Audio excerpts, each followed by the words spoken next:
روس کے حملے کے بعد یوکرین میں تیسرے روز بھی جنگ جاری ہے اور اب لڑائی دارالحکومت کیف کی گلیوں تک پہنچ چکی ہے۔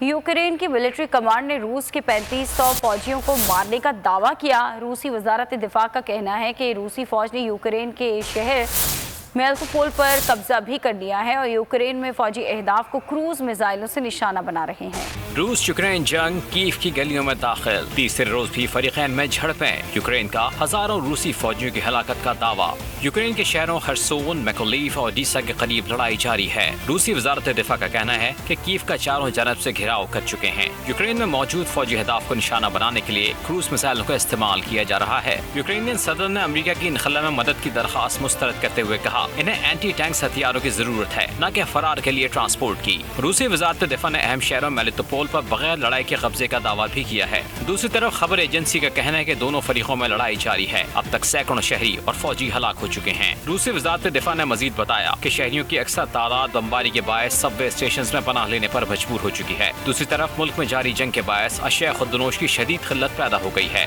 یوکرین کی ملٹری کمانڈ نے جوابی حملوں میں روسی فوج کو بھاری جانی نقصان پہنچانے کا دعویٰ کیا ہے۔ بیان میں کہا اب تک 3500 سے زائد روسی فوجی ہلاک اور 200 کے قریب قیدی بنائے گئے ہیں۔ یوکرینی فوج کا یہ بھی کہنا ہے کہ روسی فوج کی جانب سے لڑائی کے دوران کیف میں زولینی ایئرپورٹ اور سیتوپول اسکوائر کے قریب رہائشی عمارت کو میزائل سے نشانہ بنایا گیا۔